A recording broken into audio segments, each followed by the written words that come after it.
Subscribe कीजिए हमारे channel Manisha concept को और बेल आइकन को क्लिक कीजिए और सेलेक्ट कीजिए ऑल को लेटेस्ट एजुकेशनल वीडियोस की नोटिफिकेशन पाने के लिए।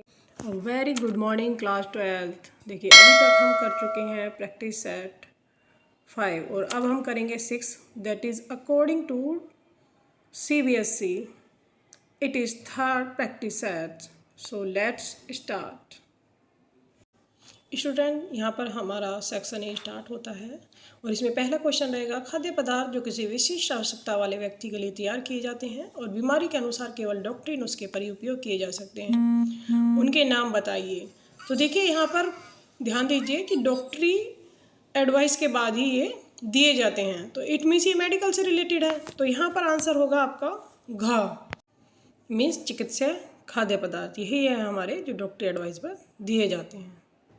नेक्स्ट इसी में और करके दिया है बेटा, खाद्य पदार्थों में प्राप्त ऑक्सीकारक व्यक्ति के पोषण में महत्वपूर्ण भूमिका निभाते हैं, उनका नाम बताइए। तो वो रहेंगे आपके बीटा कैरोटीन। देखिए स्टूडेंट्स, ये हमारे प्रति ऑक्सीकारक हैं जिन्हें हम बीटा कैरोटीन कहते हैं और ये विटामिन ए में मिलते हैं। Next question is second question, अर्थपूर्ण कार्य क्या है। तो यहाँ पर 4 ऑप्शंस आप देख सकते हैं बेटा, अर्थपूर्ण कार्य।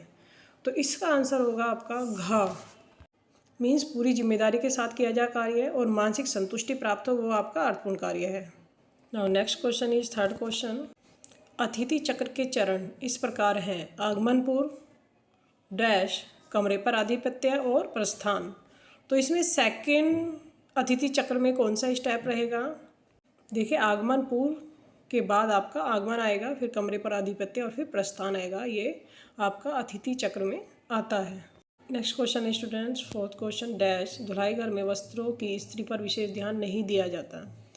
तो ऐसा कौन सा है जिसमें वस्त्रों की इस्त्री पर विशेष ध्यान नहीं दिया जाता। तो यहाँ पर आंसर रहेगा आपका हॉस्पिटल, गाइस का आंसर रहेगा। Next question is dash percentage या उससे अधिक कार्य हस्तचालित धुलाई मशीन में करना पड़ता है। तो देखिए इसका आंसर रहेगा 50% या उससे अधिक हस्तचालित धुलाई मशीन में हमें काम करना पड़ता है। Now next question is fifth question. तो देखिए इसका है, रेड रिबन एक्सप्रेस 10 के माध्यम से किस के बारे में महत्वपूर्ण जानकारी दी गई है। तो इसमें 4 ऑप्शन है, तो इसमें आंसर होगा आपका, हाँ जी, इसका आंसर होगा HIV एड्स। यह रेड रिबन एक्सप्रेस 10 के माध्यम से जानकारी दी जाती है। यहाँ पर 6 क्वेश्चन है, इसमें मैचिंग का है। ठीक है, यहाँ पर मिलान करना है। खाद्य संक्रमण क्या है, यह आपका साल्मोनेला की वजह से होता है। फिर बी है आपका जैविक संकट, यह आपका संक्रमण और अविषालुता की वजह से होता है। नेक्स्ट है बेटा रासायनिक संकट, और यह रहेगा आपका वर्जित खाद्य रंग की वजह से होता है। डी भौतिक संकट, यह आपका पत्थर या लकड़ी की वजह से होता है। इट मीन्स स्टूडेंट्स आंसर रहेगा इसका आपका क। नेक्स्ट क्वेश्चन 7th क्वेश्चन है, इनमें से कौन सा क्रय एजेंसी का उत्तरदायित्व नहीं है। ध्यान दीजिए स्टूडेंट्स, नहीं है, तो इसका आंसर रहेगा आपका घ बेचना। देखिए स्टूडेंट, विक्रेताओं की पहचान करना या मूल्य का मोलभाव करना और गुणवत्ता की जांच करना, ये क्रय एजेंसी में आता है, लेकिन बेचना क्रय में नहीं आता है, ये आपका विक्रय में आएगा। नेक्स्ट क्वेश्चन 8th क्वेश्चन है, होटल के बाहर के भूदृश्य की व्यवस्था डैश का कार्य है। किसका कार्य है जो कि होटल के बाहर के भूदृश्य की व्यवस्था करता है। तो इसका आंसर रहेगा आपका घ। देखिए उद्यान तथा पुष्प प्रबंधन टीम है जो कि होटल के बाहर के भूदृश्य की व्यवस्था करती है। स्टूडेंट्स नेक्स्ट क्वेश्चन है हमारे यहाँ पर 9th क्वेश्चन, और फिलिंग द ब्लैंक का है। यह 10 से 60 सेकंड के छोटे छोटे संदेश होते हैं और जिन्हें कार्यक्रमों के बीच में प्रसारित किया जाता है, डैश के अंतर्गत आते हैं। तो किसके अंतर्गत आते हैं वो कार्यक्रम। हाँ जी, इसका आंसर होगा खा, सार्वजनिक सेवा घोषणा के अंतर्गत कार्यक्रम वो आते हैं। नाउ नेक्स्ट क्वेश्चन है, अथवा करके स्वनियोजित महिला संघ SCWA भारत में डैश में कार्यरत लाखों निर्धन महिलाओं का संगठन है। तो जो ये सेवा का संगठन है, यह किस टाइप का संगठन है आपका, ये आंसर रहेगा आपका इसमें ग। हाँ जी स्टूडेंट्स, ये अनौपचारिक क्षेत्र में आता है स्वनियोजित महिला संघ। ओके, नेक्स्ट क्वेश्चन है आपका, नेक्स्ट 10th क्वेश्चन है, डैश का उपयोग कार्यस्थल पर उत्पादकता बढ़ाने के लिए किया जाता है। देखिए कार्यस्थल से संबंधित एक वर्ड था जिसका बार बार क्वेश्चन आ रहा है बेटा, उसका आंसर होगा यहाँ पर क। हाँ जी स्टूडेंट, सुकारे का उपयोग कार्यस्थल पर उत्पादकता बढ़ाने के लिए किया जा रहा है। नाउ नेक्स्ट क्वेश्चन है, चित्र को पहचान कर कला का नाम वह किस राज्य से संबंधित है, इसको बताना है हमें। तो स्टूडेंट देखिए, यहाँ पर पपेट हैं और ये कठपुतली शिल्प है और जो कि राजस्थान की है। नाउ नेक्स्ट क्वेश्चन है, कला की तकनीक को पहचाने और जिस राज्य से प्रसिद्ध है उसका नाम बताना है। तो ध्यान दीजिए स्टूडेंट, ये आपका है बंधेज। तो देखिए यह बंधेज है, राजस्थान और गुजरात में ये फेमस है कार्य। स्टूडेंट नेक्स्ट क्वेश्चन है आपका, हॉलमार्क का मानक चिन्ह बनाएं। तो स्टूडेंट देखिए, ये आपका हॉलमार्क बनाया है मैंने, तो आप बुक से बेटा करेक्ट करके बनाएंगे, थोड़ा सा क्लियर नहीं बन पाया है। नेक्स्ट चलते हैं, विकास संचार की 2 प्रमुख विशेषताएं कौन कौन सी हैं। फर्स्ट जो विशेषता रहेगी वो रहेगी पिछड़े समाज या लोगों के जीवन स्तर को बेहतर बनाना। सेकंड रहेगी लोगों को शिक्षित करना और समाज का विकास करना। नाउ नेक्स्ट क्वेश्चन है, आपकी बहन अपना क्रच खोलना चाहती है, इसके लिए किन पहलुओं का वो ध्यान रखना चाहिए। स्टूडेंट्स में फर्स्ट पॉइंट रहेगा अनौपचारिक शिक्षा होनी चाहिए, दूसरा रहेगा बच्चों की सुरक्षा रहनी चाहिए, और थर्ड रहेगा स्वस्थ खाने की आदतें, और फोर्थ मनोरंजन की सुविधाएं भी होनी चाहिए। तो यहाँ पर जब वो क्रच खोलेगी तो ये बात ध्यान रखेगी। ओके स्टूडेंट नेक्स्ट क्वेश्चन है, प्रारंभिक बाल्यावस्था देखभाल एवं शिक्षा के मार्गदर्शी सिद्धांत कौन कौन से हैं। देखिए स्टूडेंट्स, ये क्वेश्चन बार बार रिपीट हो रहा है तो इम्पोर्टेंट है, ध्यान रखें आप। तो इसमें फर्स्ट पॉइंट रहेगा सीखने का आधार खेल हो, सेकंड शिक्षा का आधार कला हो, थर्ड स्थानीय सामग्री और कला और ज्ञान का उपयोग होना चाहिए, फोर्थ रहेगा स्वास्थ्य कल्याण और स्वस्थ आदतें। तो ये है जो कि प्रारंभिक बाल्यावस्था देखभाल और शिक्षा के मार्गदर्शी सिद्धांत रहेंगे। नाउ नेक्स्ट क्वेश्चन, ये आपके जो नेक्स्ट क्वेश्चन है ये आपके सेक्शन बी से हैं, केस स्टडी आधारित हैं। तो फर्स्ट क्वेश्चन है, मरासमस रोग मुख्यतः किसकी कमी से होता है। तो देखिए यहाँ पर आंसर रहेगा आपका घा। हाँ जी, मरासमस रोग ऊर्जा और प्रोटीन की कमी से होता है। नेक्स्ट क्वेश्चन 16th है, बच्चों में प्रोटीन और ऊर्जा की कमी से होने वाला रोग। तो देखिए इसका आंसर रहेगा आपका ग, मीन्स यहाँ पर आंसर रहेगा बेटा आपका काशकर्ण। नेक्स्ट क्वेश्चन 17 क्वेश्चन है, कौन सा रोग वयस्कों में लोहे की कमी से होता है। तो 17 क्वेश्चन है, लोहे की कमी से होने वाला रोग है अरक्तता, मीन्स आंसर रहेगा यहाँ पर घ, अरक्तता ही लोहे की कमी से होता है, मीन्स खून की कमी होना। तो next question is 18th question. बेटा यहाँ पर 4 पॉइंट दिए गए हैं और इसमें से बताना है कि कौन सा लाइन गलत है। फर्स्ट है आपका, बच्चों में संक्रमण खसरा दस्त भी कुपोषण को बढ़ावा देता है। खा है, आंतों में कीड़े भी कुपोषण को जन्म दे देते हैं। और गा है, विकासशील देशों में यह समस्या ना के बराबर है। और घा रहेगा, भोजन की कम मात्रा कुपोषण को बढ़ाती है। तो यहाँ पर जो आंसर है जो कि लाइन गलत है वो है आपका ग, मीन्स ये गलत है, विकासशील देशों में भी ये समस्या है, यह न के बराबर नहीं है। तो यहाँ पर आंसर ग है। नेक्स्ट क्वेश्चन है आपका, नेक्स्ट क्वेश्चन आपकी पैराग्राफ बेस्ड थे बेटा। 19th क्वेश्चन है, अस्पताल में किस प्रकार के कपड़ों को प्रयोग में लाया जाता है। तो यहाँ पर आंसर रहेगा आपका सूती कपड़े, आंसर रहेगा गा, सूती कपड़े हैं जो कि हॉस्पिटल में यूज किए जाते हैं। Now next question is 20th question है, विश्वा किस क्षेत्र में कपड़ों के सौंदर्य बोध और परिसज्जा पर विशेष ध्यान दिया जाता है। तो ये रहेगा आपका आंसर ग। हाँ जी, होटल्स में कपड़ों की सौंदर्य बोध और परिसज्जा पर विशेष ध्यान दिया जाता है। अथवा करके क्वेश्चन है, डैश की पद्धति प्रत्येक ग्राहक के अनुरूप वस्त्रों को पहचानने में मदद करती है। तो कौन सी है। तो इसमें रहेगा बेटा आपका आंसर सांकेतिक पट्टियाँ। हाँ जी, आंसर रहेगा आपका यहाँ पर खा, सांकेतिक पट्टियों की पद्धतियाँ प्रत्येक ग्राहक के अनुरूप वस्त्रों को पहचानने में मदद करती है। और next question is 21st question है, इनमें से कौन सी परिसज्जा नहीं है। तो यहाँ पर 4 ऑप्शन है, तो इनका आंसर रहेगा बेटा आपका का। हाँ जी स्टूडेंट, देखिए आंसर रहेगा इसका का, तह लगाना, क्योंकि इससे करना कलफ लगाना और कैलेंडरिंग एक परिसज्जा है, लेकिन तह लगाना कोई परिसज्जा नहीं है। नाउ नेक्स्ट क्वेश्चन इज अथवा करके है, परिचालक के हस्तक्षेप की डैश में जरूरत नहीं पड़ती है। तो किस में जरूरत नहीं पड़ती है। तो इसका आंसर रहेगा आपका खा। देखिए स्टूडेंट, ये पूर्णतः जो स्वचालित मशीन होते हैं, मीन्स फुल्ली ऑटोमेटिक है, इसमें कोई भी ज़रूरत नहीं है कि बार बार हम हस्तक्षेप करें। ओके, देखिए नेक्स्ट क्वेश्चन है 22nd क्वेश्चन है, अपना कार्य जीवन कैसे सुधार सकते हैं। तो देखिए इसका आंसर होगा नंबर 1 साथियों के साथ सहानुभूति शील व्यवहार करके, और खा रहेगा सकारात्मक रवैया करके, गा रहेगा अच्छा संप्रेषण कौशल, मीन्स कम्युनिकेशन अच्छा होनी चाहिए, और घा रहेगा एक दूसरे की सहायता करके।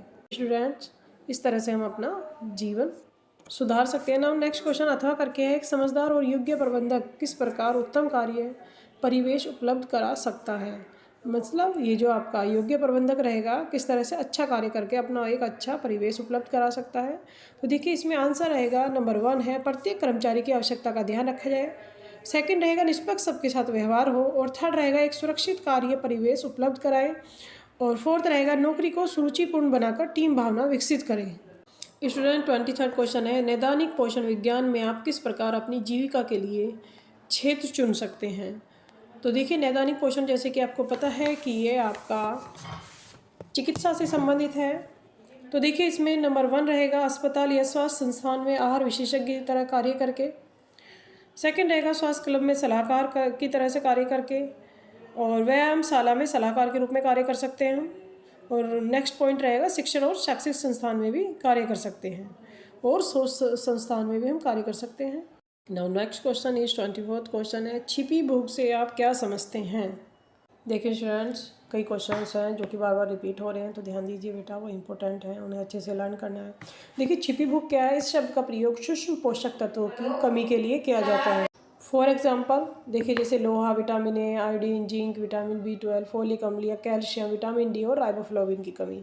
तो जब इन सूक्ष्म पोषक तत्व की कमी हो जाती है तो शब्द आता है छिपी हुई भूख। नाउ नेक्स्ट क्वेश्चन है अल्पभारी और क्षयकारी में अंतर बताइए। तो सबसे पहले हम अल्पकारी की डेफिनेशन देंगे यहाँ पर। देखिए एक व्यक्ति अल्पभारी तब कहलाता है जब उसके शरीर का भार उसके आयु के अनुरूप उचित भार से कम होता है। और क्षयकारी क्या है, देखिए जब व्यक्ति का भार ऊंचाई की तुलना में पर्याप्त नहीं होता है तो उसे क्षयकारी कहेंगे। तो इसमें ऊंचाई की तुलना में पर्याप्त नहीं होता है और उधर अल्पभारी है उसमें भार कम होता है। Okay, next question is 25th question है, सफल पत्रकारिता के लिए भाषा तथा कंप्यूटर कौशल का ज्ञान क्यों जरूरी होता है। भाषा और कंप्यूटर, देखिए फर्स्ट पॉइंट रहेगा इसमें क्योंकि इस क्षेत्र में व्यक्ति को बहुत लिखना या बोलना पड़ता है। सेकंड, अधिक भाषाओं में बात करना, लिखना तथा प्रस्तुतिकरण की जरूरत होती है। और नेक्स्ट पॉइंट रहेगा कंप्यूटर द्वारा लेखों का आदान प्रदान जरूरी होता है। और उसके अलावा नेक्स्ट पॉइंट फोर्थ रहेगा कंप्यूटर सॉफ्टवेयर के संचालन का पूर्ण ज्ञान जरूरी है। इसीलिए भाषा और कंप्यूटर कौशल का ज्ञान बहुत ज़्यादा जरूरी होता है पत्रकारिता के लिए। स्टूडेंट नेक्स्ट क्वेश्चन 26 क्वेश्चन है, खाद्य तथा पेय पदार्थ विभाग क्या सेवाएं प्रदान करता है। तो देखिए जो खाद्य पदार्थ और पेय पदार्थों की बिक्री के लिए यह रिस्पॉन्सिबल रहता है और ये जो सेवाएं प्रदान करता है वो होता है, उसमें फर्स्ट रसोई घर है, सेकंड रहेगा भोजन कक्ष रेस्टोरेंट, एंड थर्ड रहेगा रूम सर्विस देता है, और फोर्थ रहेगा आपका परिचारक, और उसके अलावा रहेगा आपका कॉफ़ी शॉप। तो ये सेवा यहाँ पर प्रदान की जाती है। Now next question is 27th question, SOS बालगांव क्या है, इसके क्या उद्देश्य है। देखिए SOS बालगांव एक स्वतंत्र गैर सरकारी और गैर लाभकारी अंतर्राष्ट्रीय सामाजिक विकास संगठन है और ये है बच्चों को एक माँ, भाई बहन और समुदाय देता है। इसके उद्देश्य हैं बच्चों को घर जैसा परिवेश देना, और सेकंड रहेगा बच्चों को दीर्घ अवधि के लिए सहयोग देना, में लंबे टाइम तक के लिए यहाँ पर सहयोग किया जाता है बच्चों को। और इसके बाद नेक्स्ट क्वेश्चन रहेगा 28th क्वेश्चन है, अनौपचारिक संतुलन एवं क्षैतिज संतुलन में अंतर बताइए। तो देखिए स्टूडेंट जो औपचारिक संतुलन है यह कम खर्चीला होता है और कम कीमत के परिधानों में पाए जाने वाला सबसे एक अच्छे प्रकार का डिजाइन है। और जो क्षैतिज संतुलन है डिजाइन के विभिन्न तत्वों का उपयोग करके जो हमारी देह आकार की समस्या है उन्हें ठीक करने में हेल्प करता है, मीन्स जो भी बॉडी की एरर होते हैं। देखिए इस संतुलन में वक्र का दायां और बायां भाग एक समान नहीं होते हैं, ये आपको बुक में मिल जाएगा। स्टूडेंट्स आप इस डायग्राम के थ्रू बेटा डिफरेंस समझ सकते हैं। 29th क्वेश्चन, भारत में युवाओं के लिए चलाए जा रहे 3 मुख्य कार्यक्रम के बारे में बताना है आपको। तो फर्स्ट रहेगा यहाँ पर राष्ट्रीय सेवा योजना जिसे हम NSS भी बोलते हैं। सेकंड रहेगा राष्ट्रीय सेवा स्वयं सेवक योजना। थर्ड है साहसिक कार्यों को प्रोत्साहन। देखिए स्टूडेंट जो फर्स्ट है NSS, इसका मुख्य उद्देश्य होता है विद्यालय स्तर के विद्यार्थियों को समाज सेवा और राष्ट्रीय विकास से संबंधित विभिन्न कार्यक्रमों में शामिल करना होता है। और सेकंड है राष्ट्रीय सेवा स्वयं सेवक योजना, इसमें राष्ट्रीय विकास के कार्यक्रम में शामिल होने का युवाओं को अवसर देता जाता है। यहाँ पे जैसे कि प्रौढ़ शिक्षा, युवा क्लब आदि के बारे में ट्रेनिंग दी जाती है। देखिए जो थर्ड था साहसिक कार्य को प्रोत्साहन, इसमें युवाओं में साहस, जोखिम लेना और सहयोगात्मक रूप से काम करने पर बल दिया जाता है। देखिए स्टूडेंट, इसमें अथवा करके क्वेश्चन है, वृद्धजन क्यों संवेदनशील हैं, 6 बिंदु बताने हैं।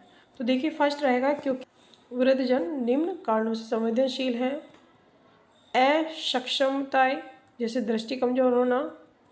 दूसरा रहेगा मोतियाबिंद या अंधापन। तीसरा रहेगा तंत्रिका विकार के कारण बहरापन। और फोर्थ रहेगा गठिया के कारण चलने फिरने में परेशानी। फिफ्थ रहेगा अपनी देखभाल कर पाने में असक्षमता।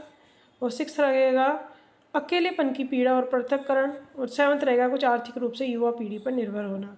तो ये पॉइंट्स हैं जिनकी वजह से वृद्धजन संवेदनशील कहलाएंगे। Now next is 30th question है, आपके मित्र को वस्त्र की देखभाल और रखरखाव के क्षेत्र में जीविका कमाने के लिए किन कौशल की जरूरत पड़ेगी, इसके कार्य क्षेत्र बताने हैं। तो देखिए उन्हें विभिन्न प्रकार की सामग्रियों का ज्ञान और कौशल की जानकारी होनी चाहिए, जैसे कि कपड़ा उत्पादन तकनीक, सेकंड कपड़ों का रंग और बनावट, थर्ड वस्त्रों की देखभाल और रखरखाव में आने वाले विभिन्न प्रकार की प्रक्रियाओं की नॉलेज, और फोर्थ रहेगा स्व उद्यमी प्रक्रियाओं का ज्ञान। तो ये चारों पॉइंट्स हैं जो कि उनके ज्ञान और कौशल के लिए जरूरी हैं। देखिए इसमें आगे पूछा है कि कार्य क्षेत्र भी बतानी है। तो इसके कार्य क्षेत्र में फर्स्ट रहेगा रेलवे के धुलाईघर में कार्य, सेकंड है हॉस्पिटल के धुलाईघर में कार्य, और थर्ड रहेगा विमान कंपनियों के धुलाईघर में कार्य। देखिए स्टूडेंट, नेक्स्ट करके इनमें जो क्वेश्चन दिया है अथवा करके वो है, रमा अपने भारी पर्दे धोबी से प्रेस करवाना चाहती है, बताइए वो किस प्रकार से इस्त्री का इस्तेमाल करते हैं और इसका क्या लाभ है। तो देखिए भारी पर्दों को प्रेस करने के लिए भारी इस्त्री का प्रयोग करना चाहिए। इस इस्त्री से बहुत अधिक परिसज्जा प्राप्त होती है। सेकंड, भारी कपड़ों को जैसे चादर, पर्दे इत्यादि को प्रेस करने के लिए कोयले की प्रेस का ही इस्तेमाल करें। और थर्ड रहेगा लोहे की भारी बॉक्स नुमा आकार की होती है, तो यह इसमें अंदर गर्म कोयले तापमान बढ़ाने के लिए डाले जाते हैं। और फोर्थ रहेगा मॉडल और उपयोगिता के अनुसार प्रेस का वजन 1.5 से 3.5 किलोग्राम तक होता है। नेक्स्ट क्वेश्चन 31st क्वेश्चन है, आपके भाई ने जैम जेली बनाने की फैक्ट्री लगाई है, खाद्य गुणवत्ता के लिए उसे किन बातों को सुनिश्चित करना जरूरी है, कौन कौन सी बातें ध्यान रखेगा। तो देखिए निम्नलिखित बिंदुओं का ध्यान रखना जरूरी होता है, जैसे कि फर्स्ट रहेगा कच्चे माल और जल की गुणवत्ता, सेकंड कर्मचारियों उपकरणों की सुरक्षा, थर्ड खाद्य निर्माण की स्वच्छता, फोर्थ भंडारण क्षेत्रों की स्वच्छता, फिफ्थ खाद्य स्वच्छता, और सिक्स रहेगा मानव चिन्ह युक्त अच्छी गुणवत्ता वाली सामग्री का प्रयोग, सेवन्थ व्यक्तिगत स्वच्छता की जरूरत है, और एट्थ राष्ट्रीय तथा अंतर्राष्ट्रीय नियमों का कड़ाई से पालन। तो ये पॉइंट्स हैं जो कि ध्यान रखने जरूरी होते हैं। नाउ 32nd क्वेश्चन है, किशोर न्याय अधिनियम के अनुसार किस प्रकार के बच्चे अपराधी बच्चे होते हैं। तो देखिए किशोर न्याय अधिनियम के अनुसार इन परिस्थितियों के बच्चे अपराधी कहलाएंगे। नंबर 1, जिनका कोई घर नहीं है, जैसे कि जिनका त्याग कर दिया गया बच्चों का, ये सड़कों पर पलने वाले बच्चे होते हैं, घर छोड़कर जाने वाले और गुमशुदा बच्चे होते हैं। ठीक। सेकंड है जो ऐसे व्यक्ति के साथ रहते हैं जो उन पर नियंत्रण रखने के लिए अनुपयुक्त होता है। थर्ड, जहां बच्चों को मारे जाने, दुर्व्यवहार होने और उनके प्रति लापरवाही बरतने की संभावना रहती है। फोर्थ, मानसिक अथवा शारीरिक रूप से विकलांग बच्चे। सो स्टूडेंट्स, ये बच्चे आपके अपराधी बच्चे कहलाएंगे। Now next is 33rd question है आपका, खाद्य प्रसंस्करण और प्रौद्योगिकी के क्षेत्र में स्वरोजगार किस प्रकार से आप शुरू कर सकते हैं। तो देखिए खाद्य प्रसंस्करण और प्रौद्योगिकी के क्षेत्र में अपने स्वयं के रोजगार स्थापित करने में बहुत अवसर होते हैं। बहुत से बैंक और वित्तीय संस्थान उद्यमियों को, विशेषकर महिलाओं को प्रोत्साहित करने के लिए विशेष वित्तीय सहायता प्रदान करते हैं। तो देखिए स्टूडेंट, इसके लिए हम कुछ सूखे अल्पाहार तैयार कर सकते हैं इस क्षेत्र के लिए, जैसे कि नमकीन, भुनी मूंगफली, भुने हुए और फुलाए हुए अनाज, सेकंड मिठाइयाँ, पापड़, मुरब्बा, अचार, थर्ड सूखे पीसे और मसालों को बनाना या केक, बिस्किट, पेस्ट्री उत्पाद, या फोर्थ रहेगा गुड़ और गुड़ से बने हुए पदार्थ, मूंगफली के पदार्थ। स्टूडेंट देखिए इस तरह से हम अपना ही खुद का स्वरोजगार स्थापित कर सकते हैं इस तरह से करके। Now next question 34th question है, आहार चिकित्सा क्या है, इसके 4 उद्देश्य बताइए और इसमें 2 प्रकार भी बताने हैं आहार के। तो सबसे पहले आहार चिकित्सा क्या है। देखिए आहार की एक शाखा है ये, जिसमें आहार का प्रयोग चिकित्सा के लिए किया जाता है। इसमें रोग के अनुसार सामान्य आहार में परिवर्तन ला करके रोगी को उसकी पौष्टिक आवश्यकता के अनुसार आहार दिया जाता है। तो इसके जो उद्देश्य होंगे, फर्स्ट रहेगा रोगी की भोजन संबंधी आदतों को ध्यान में रखकर उसकी आहार योजना बनाना। सेकंड, रोगी के वर्तमान आहार में परिवर्तन लाकर रोग के हालात में सुधार लाना और नियंत्रण लाना। थर्ड रहेगा पोषणहीनता की स्थिति में आहार उपचार हीनता को दूर करना। और फोर्थ रहेगा चिरकालिक रोग, यानी कि जो लंबे समय से चले आ रहे रोग हैं उनकी जटिलता का निदान करना। और फिफ्थ रहेगा निर्धारित आहार का अनुसरण करने की आवश्यकता संबंधी शिक्षा और सलाह मरीज को देना। देखिए स्टूडेंट्स, आगे पूछा गया है कि आहार के 2 प्रकार बताइए। तो आहार आपके 2 टाइप के होते हैं, नियमित और परिवर्तित। जो नियमित आहार होते हैं वो सभी प्रकार के भोजनों को सम्मिलित करते हैं और स्वस्थ व्यक्ति की आवश्यकताओं को पूरा करते हैं। सेकंड, परिवर्तित आहार, ये संशोधित आहार होते हैं जो रोगी की चिकित्सा आवश्यकताओं को पूरा करने के लिए दिए जाते हैं। देखिए नेक्स्ट क्वेश्चन 35 क्वेश्चन है, आपकी माताजी को खरीद के दौरान होने वाली धोखाधड़ी और समस्याओं से अवगत कराएं। मानवीकरण चिन्ह क्या है, कोई 2 विस्तार पूर्वक समझाएंगे। तो सबसे पहले देखिए यहाँ पर जो पूछा गया है वो धोखाधड़ी और समस्याओं से अवगत कराने के लिए पूछा गया है। तो यहाँ पर खरीद के दौरान होने वाली कुछ समस्याएं देखिए कौन कौन सी हो सकती हैं। सबसे पहले तो कम स्तर की खराब गुणवत्ता वाली वस्तुएं जो कि दिखने में तो बहुत अच्छी होती हैं परंतु कुछ समय तक उपयोग के बाद वो जो घटिया हो जाती हैं, तो इस चीज़ का ध्यान रखेंगे और यह समस्या मोस्टली आ जाती है। मिलावट की समस्या देखने को मिली है कि अधिक मुनाफा कमाने के उद्देश्य से यह की जाती है और मिलावटी पदार्थ स्वास्थ्य के लिए हानिकारक और जानलेवा भी हो सकते हैं। तीसरी समस्या, अधिक कीमतें। दुकानदारों में सामान की कीमतें बाजार की अपेक्षा अधिक होती हैं। और जो नकली वस्तु है ये भी समस्या देखने को मिली है कि कई बार क्या होता है, निर्माता निम्न गुणवत्ता वाले सामान को किसी प्रतिष्ठित कंपनी के सामान के आकार और रंग से मिलते जुलते लेबल लगाकर लोगों को गुमराह करते हैं और बेचते हैं। तो ये सारी समस्याएं थी जो धोखाधड़ी और समस्याएं हैं माताजी की खरीद के दौरान होने वाली हो सकती हैं। मानवीकरण चिन्ह क्या है, देखिए मानवीकरण चिन्ह वे चिन्ह होते हैं जो विभिन्न उत्पाद की गुणवत्ता की पहचान कराते हैं और उपभोक्ताओं के हितों को ध्यान में रखते हुए सरकार ने कुछ ऐसी संस्थाएं बनाई हैं जो गुणवत्ता को सुनिश्चित करती हैं और मानक चिन्ह प्रदान करती हैं। तो मानक चिन्ह क्या है, ये गुणवत्ता की पहचान कराते हैं हम। तो देखिए इसके साथ साथ नेक्स्ट क्वेश्चन है कि उपभोक्ता शिक्षा और संरक्षण में प्रशिक्षण लेने के बाद विद्यार्थियों को कौन कौन सी जीविका कमाने के अवसर प्राप्त हो सकते हैं। तो फर्स्ट रहेगा, सरकारी संगठन में विभिन्न निर्णय लेने वाले प्रबंधकीय और तकनीकी पदों पर कार्य कर सकते हैं। सेकंड, कॉर्पोरेट व्यावसायिक संस्थानों में उपभोक्ता विभाग में कार्य कर सकते हैं। थर्ड, उपभोक्ता की शिकायत और उपभोक्ता सुझाव से संबंधित कार्य कर सकते हैं। नए उत्पादों की स्वीकार्यता, राय और सुझाव से संबंधित अध्ययन कर सकते हैं। और नेक्स्ट रहेगा, स्वयं का उपभोक्ता संगठन शुरू कर सकते हैं। नेक्स्ट, स्वतंत्र परामर्शदाता के रूप में कार्य कर सकते हैं। और लास्ट में रहेगा, उपभोक्ता सक्रियतावादी भी बन सकते हैं। सो स्टूडेंट्स, ये पॉइंट थे हमारे जो कि उपभोक्ता शिक्षा और संरक्षण में प्रशिक्षण लेने के बाद विद्यार्थी कर सकते हैं, जीविका कमाने के अवसर प्राप्त कर सकते हैं इनके थ्रू। देखिए नेक्स्ट क्वेश्चन 36 क्वेश्चन है, आप अपने परिधान में अनुरूपता किस प्रकार से ला सकते हैं, 2 उदाहरण देकर बताना है। तो फर्स्ट ऑफ ऑल हम बात करेंगे अनुरूपता की। देखिए अनुरूपता या सामंजस्यता या एकता यह तभी लाई जा सकती है जब डिजाइन के सभी तत्व एक मनभावन सामंजस्यपूर्ण प्रभाव देने के लिए एक साथ किए जाते हैं। 2 तरीके से हम अनुरूपता ला सकते हैं कपड़े में। फर्स्ट, बुनावट द्वारा सामंजस्यता। इसमें बुनावट तथा अलंकार एक दूसरे के अनुरूप होने चाहिए, जैसे कि सलवार, कुर्ता और दुपट्टा एक ही संरचना का होना चाहिए और इससे परिधान में एकता बनी रहती है। सेकंड है, आकृति द्वारा सामंजस्यता। इस रेखा और आकृतियों को एक परिधान में दोहरा करके प्रिंट, रेखा और रंगों के कोणों द्वारा हम आकृति द्वारा सामंजस्यता ला सकते हैं। ओके, सो स्टूडेंट्स, ये वीडियो हमारी सैम्पल पेपर की जो क्वेश्चन सीरीज थी यहीं पर कंप्लीट होती हैं। आपको ये क्वेश्चन अगर अच्छे लगे हैं तो अपने दोस्तों के साथ शेयर करना ना भूलें। अब हम नेक्स्ट वीडियो में मिलेंगे, तब तक के लिए bye bye and take care.